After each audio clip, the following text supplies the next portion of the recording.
Olá, bem-vindo a mais essa etapa do curso Igrejas que Prevalecem. A Igreja Presbiteriana de Taparica tem ministrado esse curso toda quarta-feira, liberando esses vídeos à noite no canal do YouTube. Se você chegou até aqui, quero dar os parabéns pela perseverança e agradecer pela sua atenção. Esse curso tem edificado muito a minha vida e eu sei que ele vai ser muito importante na vida dessa igreja. Hoje nós vamos falar sobre igrejas direcionadas pelo Espírito Santo. Assunto muito importante. Nós não podemos negligenciar esta a presença do Deus vivo habitando dentro de nós. Não importa se você é reformado, se você é pentecostal, o Espírito Santo de Deus habita cada cristão. E nós não podemos viver como se ele não existisse dentro de nós. Igrejas que entendem isso prevalecem, porque elas se relacionam com Deus e são templo do Espírito Santo, entendem que são templos do Espírito Santo. Precisamos aprender a ter mais intimidade com o Espírito Santo de Deus, se quisermos prevalecer diante das lutas e dos desafios que a vida cristã nos impõe. Atos 9:31 fala: a igreja passava por um período de paz em toda a Judéia, Galiléia e Samaria. Ela se edificava e, encorajada pelo Espírito Santo, crescia em número, vivendo no temor do Senhor. Esse trecho é interessante porque ele falava de um momento de paz na igreja. E nós temos por hábito buscar a presença de Deus nas dificuldades. Esta igreja não. Ela vivia um momento de paz, acredito por estar diante de um momento e que era favorável, né, à pregação do evangelho e os frutos vinham acontecendo. Por isso que essa igreja ela se edificava e ela era encorajada pelo Espírito e ela crescia, mas ela também vivia no temor do Senhor. A gente não pode ficar esperando as dificuldades aparecerem para buscar a presença de Deus, mas nós cremos que buscando a presença de Deus, nós teremos sim momentos de paz, de prosperidade e de crescimento na vida da igreja. Mais uma vez, prosperidade que eu falo não é prosperidade financeira, é prosperidade espiritual. E uma igreja que prospera é uma igreja que edifica os cristãos e que salva os perdidos. Essa é a nossa missão, essa é a nossa função.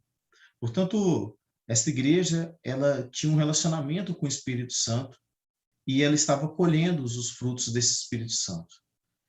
Portanto, o crescimento ele vinha em consequência desta direção que era buscada numa vida de intimidade com o Espírito Santo de Deus. Este deve ser o padrão da nossa igreja. Ou seja, o Espírito Santo ele não é um mero coadjuvante na vida da igreja. Ele é peça fundamental. Ele aponta a direção, ele aponta o que vai ser feito e ele capacita os cristãos a fazer aquilo que é necessário. Ele também alerta para os perigos e ele é o Deus presente dentro de nós, como templos do Espírito Santo. Portanto, ele está longe de ser ignorado. Sem o Espírito Santo nós não faremos nada, nós não faremos diferença alguma. Essas igrejas que têm o Espírito Santo como fonte de direcionamento não tomam decisões antes de orar. É inacreditável como nós cristãos tomamos talvez as decisões mais importantes da nossa vida sem buscar a Deus. Eu não sei, mas a profissão que você vai seguir, a faculdade que você vai fazer, às vezes até com quem você vai se casar. São decisões que nós tomamos e muita gente não pergunta a Deus a respeito dessas coisas. Não seguem a direção e não é de se admirar que muitas pessoas estão sofrendo as consequências de decisões erradas tomadas, porque tomaram decisões sem buscar orientação, não desenvolveram práticas espirituais para buscar orientação. E que práticas são essas? A oração, o jejum, a leitura da palavra, é você se aconselhar com um presbítero, um diácono, ou com uma pessoa mais experiente que seja cristã. Essas práticas espirituais, elas são fundamentais. Não podemos iniciar projetos ou tomar decisões importantes na nossa vida, como igreja e como pessoas, sem buscar essa orientação. O Espírito Santo é o nosso conselheiro. Porque esse direcionamento do Espírito Santo, ele não se ensina. Não adianta a gente montar uma classe de escola dominical. Não adianta a gente mostrar 5 passos para você ser direcionado ou ter uma resposta pelo Espírito Santo.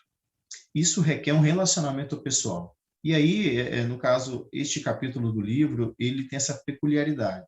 Ele depende muito de você. Ele depende muito do seu relacionamento pessoal com Deus. É óbvio que no conjunto a gente vai ter uma igreja mais forte, direcionada pelo Espírito Santo, mas isso é à medida que cada cristão, cada líder, tem este relacionamento com ele.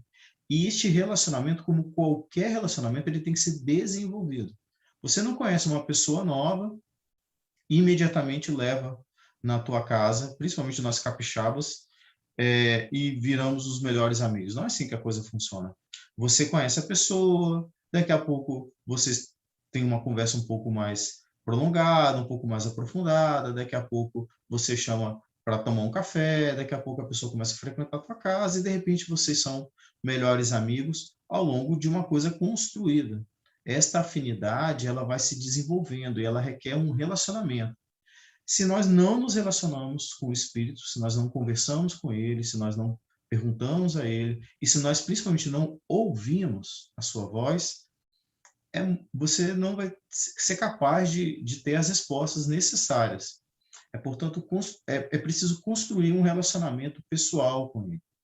E esse relacionamento pessoal vem através das práticas espirituais que nós vimos falando. 1 Coríntios 3,16 fala: vocês não sabem que são santuários de Deus e que o Espírito de Deus habita em vocês? Todo cristão tem o Espírito Santo habitando dentro dele. Somos templo do Espírito, somos santuários de Deus. Deus habita em você através do Espírito. Quando você se converteu, Deus te deu não só a salvação, ele te fez uma nova criatura, ele te restaurou, ele te regenerou, ele te tornou justo aos olhos do Pai através daquilo que Cristo fez por você. Portanto, sendo feito novas criaturas, nós fomos enxertados na videira verdadeira e o Espírito Santo passou a habitar em nós. Essa é uma realidade espiritual fantástica. A gente entende que somos coparticipantes da natureza de Cristo e, portanto, corre dentro de nós o Espírito Santo de Deus, que é um em Cristo junto com o Pai. João 14,16 fala: e ele lhes dará outro conselheiro para estar com vocês para sempre. Cristo, quando subiu aos céus após a ressuscitar, ele não nos deixou órfãos, ele nos deixou um conselheiro, um consolador, aquele que é capaz de responder às nossas perguntas e nos dar o direcionamento correto. E este conselheiro estará conosco para sempre. Então, enquanto a igreja estiver nesta terra, estaremos sob os cuidados deste conselheiro fiel. Romanos 8,9 fala: entretanto, vocês não estarão sob o domínio da carne, mas do Espírito, se de fato o Espírito de Deus habita em vocês. E se alguém não tem o Espírito de Cristo, não permanece em Cristo. Queridos, não podemos viver sob o domínio da carne. Como novas criaturas, o Espírito Santo de Deus deve aperfeiçoar o nosso caráter, deve aperfeiçoar a nossa vida. Se isso não está acontecendo, se o Espírito não está dentro de você, você não nasceu de novo, você não tem esse Espírito. Porque se você permanece em Cristo, você tem o Espírito Santo de Deus, isso é uma condição que não existe sem.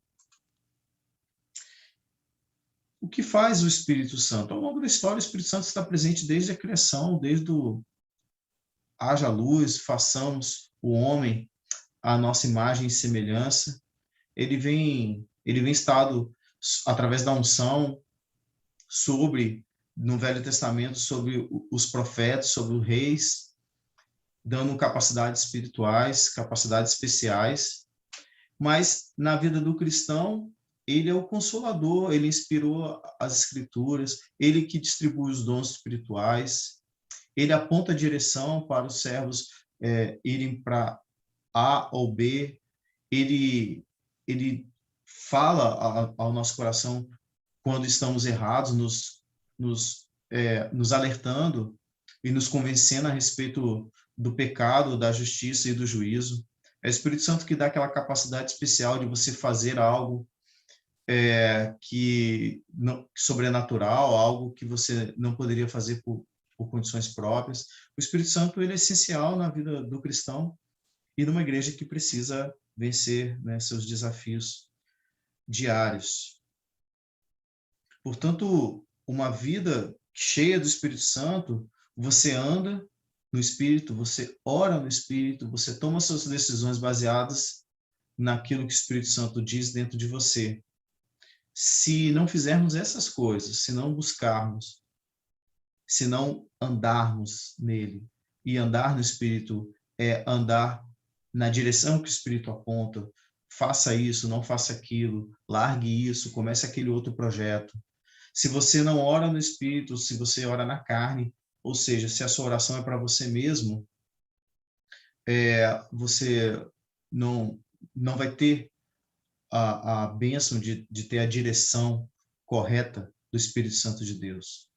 E principalmente, meus irmãos, na vida pessoal, na vida da igreja, quando tomarmos as decisões, precisamos buscar saber qual é a vontade deste Espírito Santo, que é o nosso Consolador e o nosso Conselheiro. Então, irmãos, para concluir, busquem o Espírito, vivam pelo Espírito, reacendam a chama do Espírito dentro de vocês, não ignorem a presença dele, aperfeiçoem-se naquilo que ele exige de nós, para que a gente vá bem em todas as coisas que fizermos na nossa vida, tanto na igreja, quanto profissional, quanto familiar. Portanto, fiquem na paz e até a próxima aula.